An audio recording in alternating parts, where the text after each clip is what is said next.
Good evening, everybody. It is the 21st of May. So this is another beautiful day we had today. It was just stunning out there. Actually managed to go and sit on my boat tonight, which was lovely. Have a cup of coffee, watch the world go by. And so that was really, really nice. Thanks very much for everybody who's watched our previous videos. Please remember to subscribe, like, share, all that kind of stuff. That's really good, and I thank you very much for that. That's great. So today we're going to talk about something that I've been thinking about for a while and trying to put in perspective, and it's basically how can we see the future, or how can we train people to see the future? Now that might sound a bit weird, but just bear with me, and I'll go through a few things that I've been thinking about, conceptualizing in my head, and trying to work out some ideas and stuff. So the funniest thing about with humans is that we think that when we're awake now and watching and everything else, that we see the world and we see everything around us and happening, and we see it for what it is. But in actual fact, that's not correct. It's been proven that in actual fact our eyesight is not very good.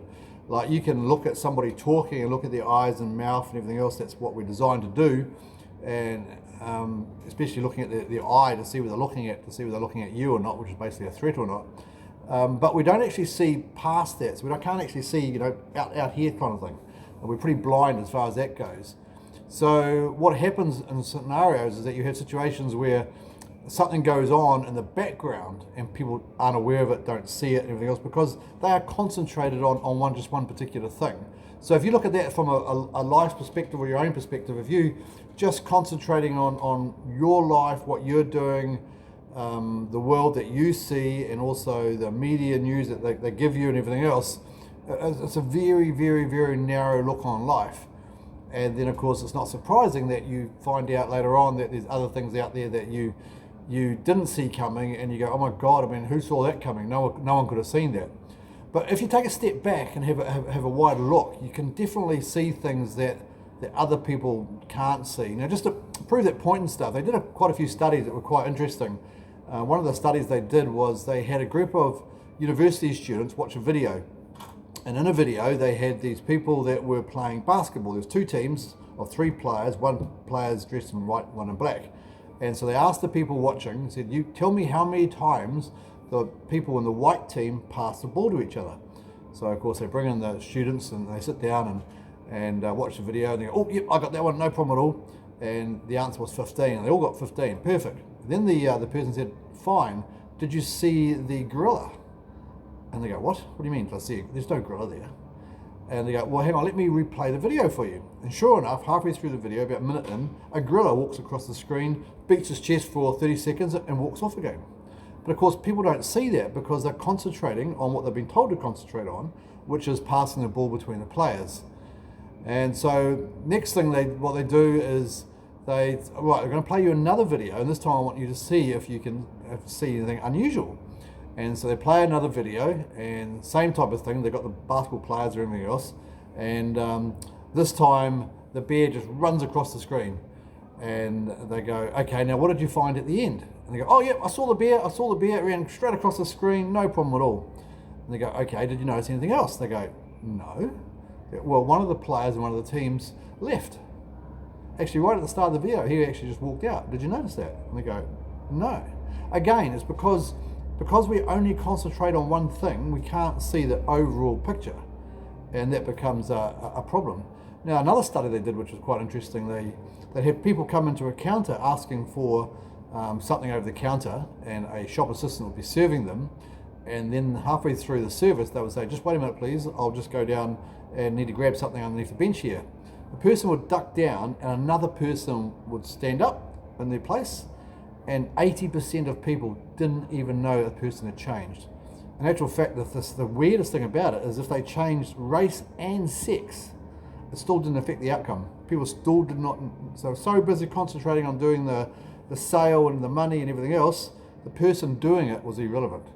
And that's basically how the world is, kind of thing, the way I see it, is that we are so busy concentrating on our narrow vision, which is what humans need to do to survive back in the caveman day, that we forget to look at the bigger picture. And of course, most of the stuff that's going to affect our lives happen in the bigger picture. And if you have a step back and have a look at, turn your head from side to side, have a look, when you're watching a movie, don't just look at the main actor. look at, what's happening in the corner of the screen, how many cars, where the building is, what colour, all that kind of stuff. And if you can start doing that, you train your eyes and your brain to take in a lot more than just focusing on something else. You'll notice that, same thing, magic tricks. The way that most magicians work is they make you, and obviously people do it automatically anyway, concentrate on a certain thing in one hand while the other hand is actually performing the trick. And of course you don't see it because you're looking somewhere else where the magic's been done somewhere else. And again, that's just how it's done. So it's really interesting for me that if you, and going FBI, if you want to go Secret Service, the first thing they do is train you to look outside of that little narrow box and to see the bigger things. So how can that help us see the future? Well, I reckon that if you take that perspective and then put it onto the world that we live in today or any time, then of course when you see the news at night, which my opinion is that you shouldn't actually watch too much of that because most of it's biased. So you realise that, okay, I'm only going to watch a little bit of the news because it is quite biased. Then you also need to get your other information from other sources. And when you do that, you'll get a bigger range of information, and then you'll see things for what they are. And so it's quite amazing. Once you start outsourcing news from other sources rather than just TV1, TV3, Facebook, you start getting a whole different perspective out there. Because a lot of people out there, who think like me and possibly like you because you listen to this video. And if you do that, you'll start to see a bigger picture, and then you start seeing the world in a slightly different way, and things don't become so much of a surprise anymore because you kind of had an inkling that was going to happen, or the government's lying about that, and all governments lie. I mean, Jesus, they all do. It's just a matter of how much do they lie, but they tell lies every single day. And they do, because that's what a politician doesn't ever tell the truth. Ask them a straight question, they'll just tell you something else so they don't have to lie, but they lie all the time.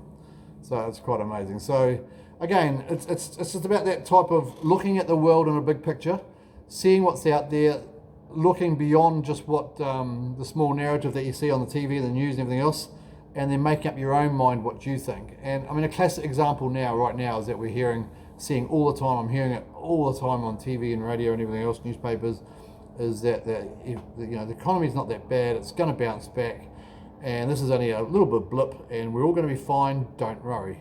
That's generally the message out there. We're in actual fact, we're in a depression, not a recession. And I'll be interested to see where that word depression is actually used. I'm picking probably another 2 months away yet, maybe, but it will be used before Christmas. And anybody with a brain can see that we're actually in one now. It just takes a little bit longer for other people to catch on.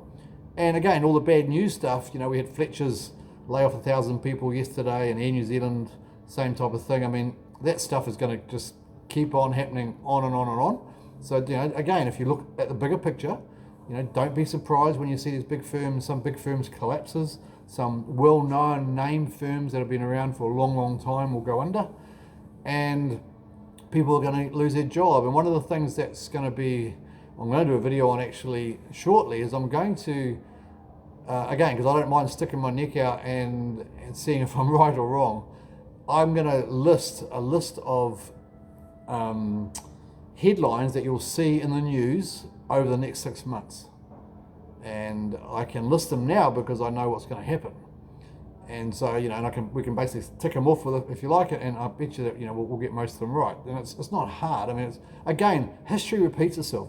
If you want to know what's going to happen in the next 6 months to a year, just go look what happened in 1929, 1930. It's the same kind of stuff. Nothing much changes.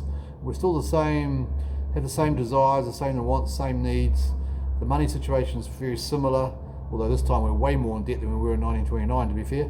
So, it's not hard to see how it all unfolds. It's just because people don't like studying history and don't like looking at what happened before and don't like being too pessimistic and everything else, you just don't hear this stuff. But I think if you know what's coming, you can prepare yourself, and capitalize from it. There's going to be some huge deals coming up, some huge bargains, some huge opportunities, but you just need to be aware of what's coming so that you can take full advantage of that. One of the things that happens though, and I should warn you if you haven't already done this already, is that when you start looking beyond just your narrow viewpoint, and generally a narrow viewpoint becomes a narrow point of view as well, you start to see the world in a different way. and you'll hear this phrase quite a bit from other people looking at different ways, going down the rabbit hole. And basically what that means is that you look into something that you thought was X, and when you start looking at it deeply from other points of view, you realize that it's not X at all, it's something completely different. And for a lot of people that's quite strange and quite unsettling, because they have thought the world was one way, and to find out that it's not, a lot of people can't handle that and don't want to know that, and which is fine. But as long as those people aren't then surprised when something happens that they probably could have worked out was going to happen and weren't prepared for it. So I'd rather be prepared. I'd rather have a rough idea what's going to happen so that I can protect myself, family and friends, and give a bit of advice of how I see things are going to be. Now, obviously I'm not going to get it completely right, no one ever does that, but we're going to be in the general direction, versus what I hear on the news and radio now. You'd think that, you know, we're all dandy and everything's going to be fine, which totally it's not. Now, I was going to mention something about the rabbit hole and about what I learned quite a few years ago, which probably one of the things that changed my mind completely about the world and the way I see it, and realizing it's not true. But I'll leave it not for this one. I'll do another one on there because it's a whole subject in itself. And again, I'll do it as a video because it needs a long time to talk about it. And also some people won't want to talk about that kind of thing, might think I'm nuts, and it gives them the opportunity to tune out if they so wish.